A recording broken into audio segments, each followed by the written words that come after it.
Back-end é mais difícil que front-end. Ah, para, tchê. Back-end só serve pra expor o banco de dados pro front-end. Tu não fala assim do meu RESTful. Enfim, qual é mais difícil, back-end ou front-end? Afinal, qual é mais difícil? Qual? Comenta aqui embaixo, mesmo se for apenas pra alimentar o teu ego. Porque hoje tá liberado. Hoje em dia tá muito complexo. Eu acredito que o front ele tá mais difícil hoje por conta desse 1 milhão de coisas que tá surgindo. Ninguém sabe pra onde vai. Basicamente é isso. Essa aí é a minha tech pill de hoje. O Rust Forcado aqui mandou o null pointer exception dele, né? Treta que tem a significância nula para alimentar o ego. Finja que sua área é mais difícil. Mas assim, Crab, tem muita coisa que é importante e que eu quero falar nesse vídeo aqui. Uma delas é, dificilmente tu vai se tornar um VP de engenharia ou um CTO diretamente do front-end ou do mobile sem passar pelo back-end. Claro, se essa for a tua ambição, né? Eu fiz uma pesquisa no Twitter, na qual eu não confio muito no resultado, mas como eu sempre digo aqui, assista esse vídeo aqui de uma forma, sei lá, de entretenimento, mas também para ter alguns insights, mas não, assim, nunca pegue o que eu fale aqui para tomar uma decisão de vida, uma super decisão de vida. Não delegue isso para mim, tá? Mas vamos lá, a pesquisa mostrou que 60% mais ou menos dos VP e dos CTOs que me acompanham lá no X, eles passaram pelo back-end, ou melhor, eles têm um background vindo do back-end. E eu suspeito que esse número seja maior, na verdade, tá? Porque isso se deve ao fato do teto de vidro do front-end. Eu já vou falar sobre esse teto de vidro. Embora, provavelmente, não importe tanto pra ti, tá? Porque tu pode ganhar aí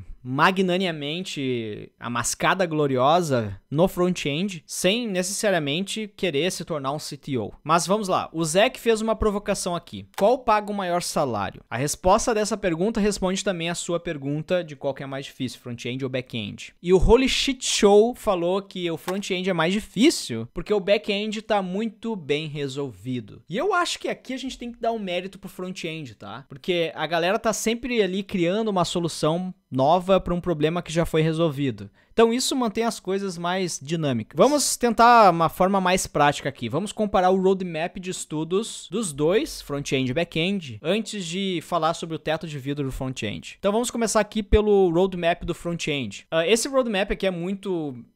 provavelmente já viu ele na internet, tá? Ele é bem utilizado. Lá do roadmap.sh. Então o front-end tem que entender aqui de internet, aqui DNS, domain, hosting, o que é um HTTP, navegadores, como que eles funcionam. Tem que entender aqui as partes básicas, ali a semântica do HTML, validação e formulário, convenções, boas práticas, HTML, CSS, JavaScript, acessibilidade, SEO, CSS, Grid, Flexbox, sites responsivos, tudo isso, né? Então, essa parte aqui é incomum com o back-end, tirando talvez acessibilidade aqui. Um back-end, um cara que trabalha com back-end, uma das coisas que ele vai precisar aprender é sobre um DNS, né? Enfim, essa parte de internet aqui e o básico, talvez de HTML e CSS, é ok, tá? Depois nós temos Git, que também vai ser compartilhado entre os dois, os básicos do Git. Web Security Knowledge, e aqui tu entra HTTPS, CORS, Content Security Policy. Na verdade, o CORS não é tu que vai atrás para aprender, né? O CORS vai te achar em algum momento, se tu é front-end.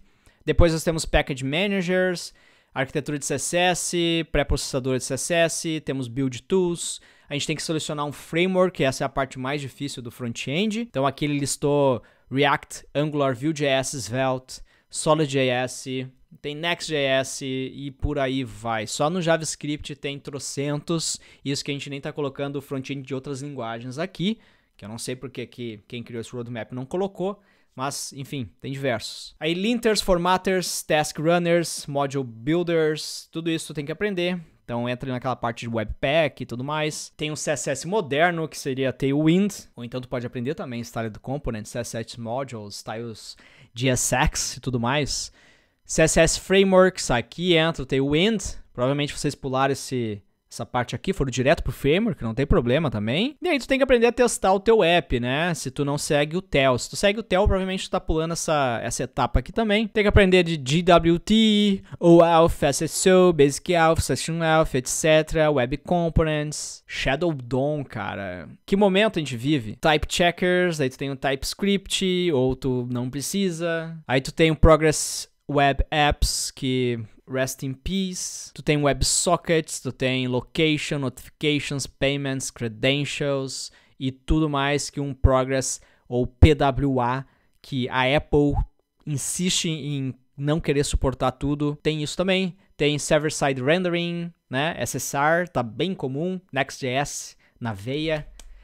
Tem o Nux.js, eu não tinha ouvido falar desse. E aí tu tem o Static Site Generators, né? Aqui tu vai ter o Next.js, o Gatsby, o que mais aqui que é mais comum para vocês? O Astro, GraphQL, Apollo. Apollo, no caso, seria o client do GraphQL que tu vai usar, também usa para mobile. E tu tem Mobile Applications, que tu vai, sei lá, programar em React Native, Flutter, Ionic, NativeScript, ou enfim, nativo. Desktop Applications, Kotlin, Electron, Tauri, Flutter, e aí Bonus Content também tem ali para trás.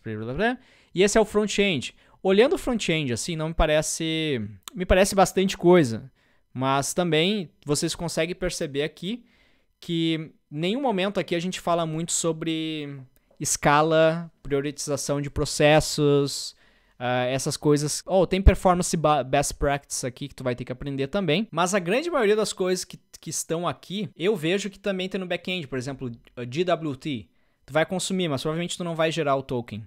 O Auth, provavelmente tu vai consumir, mas tu não vai fazer o processo o Auth. SSO, autenticação, tudo isso. WebSockets, tu vai consumir o WebSocket, sim, mas alguém expôs o WebSocket, né? Enfim, quase muita coisa aqui é bem dividida, né? Vamos pro back-end, então. Galera, a primeira coisa eu vou mandar meu roadmap PIL. Primeiro, não se apega a esse roadmap. Lucas, ele deu um exemplo muito foda no roadmap do front quando ele comparou o CORS. Porque ele falou assim, cara, se você não estudou CORS, uma coisa ele te encontra. Da mesma forma, eu falo de todos os itens de todos os roadmap. A galera que tá começando agora, quando bate o olho nesse roadmap, ela fica pirada. Acha que tem que saber tudo pra poder se transformar no front ou no back-end. Então, desencana. Daqui uma hora, cada assunto desse vai chegar até você. Back-end, tem que aprender internet, como eu falei, tem que aprender Git também, tem que escolher uma linguagem, e aí tem as linguagens de back-end, tem que saber de terminal, tem que saber aqui fazer std-out, std-in e tudo mais, no caso do POSIX Basic, né? Tem que saber de sistema operacional no geral, tem que saber de bases relacionais, eu acho que aqui para quem trabalha com front-end tu também precisa saber. NoSQL Database, tu também precisa saber como back-end, tá?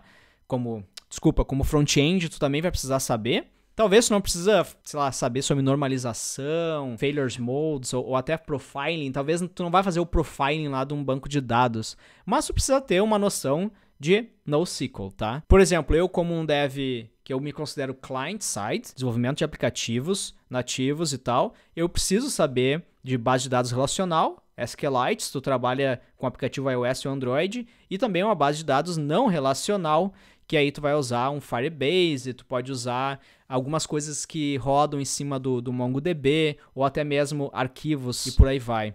No caso do back-end, tem uma coisa que eu não sei se entra aqui, que é saber usar filas, né? Eu vi Redis aqui, mas tem Redis também, queue, que tu vai ter que saber processar filas.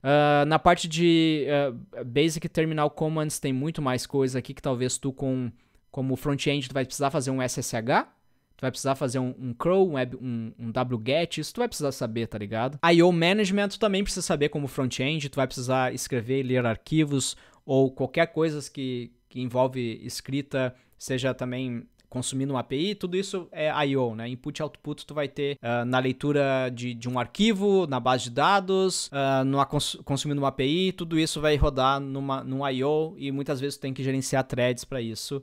Threads concurrency, então, no front-end também existe, tá? Tu que vem do back-end, também existe. Não, no JavaScript não, porque o JavaScript é single thread, né? Mas, Lucas, mas tu consegue fazer isso, tem os workers. Tem os workers. Então, que mais? Escalando uma base de dados. Tu não mete essa, que é basicamente indexar e fazer sharding, tá? Tu tem Data Replication também, Cap Theorem, quais que são as três propriedades aqui, no caso vai ser consistência, disponibilidade e tolerância de partição. Por quê, pessoal? Porque ou tu vai ter consistência nos dados, ou tu vai ter disponibilidade, ou tu vai ter tolerância de partição. Então, tudo isso tem a ver com a forma que tu quer escalar a tua base de dados. Tu quer escalar a tua base de dados, por exemplo, para dados em tempo real, ou tu quer escalar a tua base de dados para ter um histórico de transações. São coisas que vão precisar de uma escala diferente. Então, tu vai ter que aprender sobre APIs, porque tu vai ter que expor tudo isso aqui pro teu front-end. Aqui vem a parte que eu falei que o front-end vai consumir, que o back-end vai gerar, né? Na parte de autenticação. Caching, tu tem que saber também. Eu diria que essa parte aqui o front-end também vai precisar saber. Tu vai precisar fazer caching client-side, saber também de CDN. Web Security Knowledge. Isso aqui, assim, isso aqui é importante para todo mundo, tá? Porque, vamos lá. Segurança, qual que é o ponto mais burro? Desculpa. Qual que é o ponto mais sensível quando a gente fala de segurança da informação? Exato, é o usuário. Então, tu como dev front-end, tu precisa saber também de Web Security. Testing, CI/CD também não é uma coisa só de back-end, tá? Front-end também tem Continuous Integration. A arquitetura também tem no front-end, Software Design and Architecture também tem. Então, tudo isso aqui também tem. Elasticsearch, provavelmente não. Microservice, ok. Tudo isso aqui, ok. É difícil tu, como front-end, precisar fazer.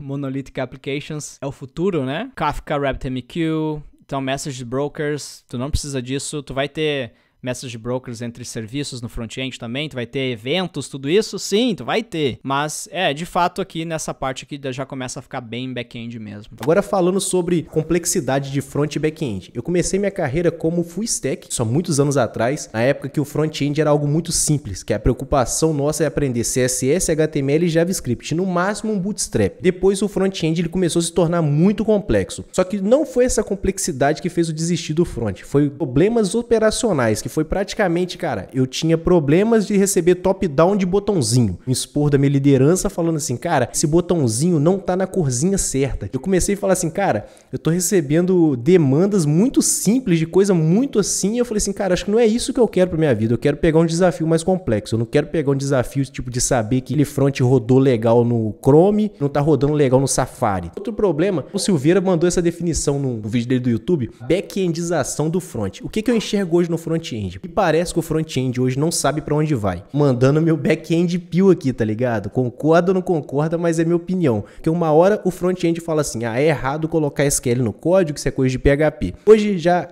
vamos colocar SQL no código. Vamos criar um framework novo que ele é mais performático. Não vamos usar framework nenhum porque vai ter um desempenho melhor. Cara, então o front-end ele não sabe pra onde vai, ele tá criando coisas complexas. E eu conversando com alguns fronts mais antigos, a galera fala que muita coisa é over-engineer. Diferente do back-end, tá muito concreto do que você tem que saber, onde você tem que ir, quais ferramentas estudar. Então, tipo, eu sinto um ambiente mais estável trabalhando com back-end do que com front por conta desses milhares de tecnologia que vem, milhares de opiniões, de coisas que faz, não faz, tá certo, tá errado. E o Gabriel mandou o front-end peel aqui, né? Ele falou o seguinte, impressionante que 90% da galera nem sabe o que é um front-end. Acho que tudo é CSS. Pega para fazer um aplicativo com API de câmera, Maps, Deep Link, Notification, Teste AB, multilinguagem, responsividade, Design System, UI, UX e a cereja do bolo. APIs merdas da galera do back-end. Eu gostei de ver também um isentão se posicionando aqui, ó. Não é uma questão de dificuldade, e sim responsabilidade. A responsabilidade do back-end é quase sempre muito maior. Front-end não persiste dados, ou não deveria, não garante segurança, não faz backup e não provisiona infraestrutura. Na maioria dos casos, não tem nem lógica de business. Vamos lá. Front-end, sim, persiste dados. Principalmente quando tu espera aí que a tua aplicação continue funcionando sem conexão. E, como eu falei, a segurança começa da ponta mais vulnerável, que é o usuário. E no mais ali que tu falou vai depender do projeto, tá? O Alexandre trouxe um outro ponto importante da responsabilidade, que é a de escalar o serviço, tá? Então, o back-end envolve a responsabilidade de fazer um serviço escalável, resiliente, muitas vezes com problemas de negócio muito complexos, fora que o back-end normalmente faz 1000 outras coisas além de construir serviços. Apesar de front-end ter ficado mais difícil, né? A responsabilidade nunca será igual. Mas foi esse tweet aqui que me fez pensar em gravar esse vídeo, tá? Sobre o teto de vidro aí, o teto até onde tu consegue crescer como front-end. Tem várias exceções, diz aqui o CWIX São Francisco, mas a grande maioria aí dos bootcampers, as pessoas que fizeram bootcamp e entraram na área, que hoje entraram como front-end JavaScript ou indiretamente ali React, Serverless. Essas pessoas aí estão, no caso, garantindo estar numa camada mais baixa, digamos assim, em termos de carreira no desenvolvimento de software. E essas pessoas nunca, e aqui ele colocou em bold, em caps lock, nunca vão estar no caminho para se tornar um VP ou um CTO. Esse fenômeno, segundo ele, é real, e se tu não, de forma aqui ativamente, né, se tu não de forma ativa sair da tua zona de conforto, tu vai se encontrar então nesse teto invisível na tua carreira. Então, tu acha que consegue crescer muito, tu vai crescer, claro, como staff, front-end, principal.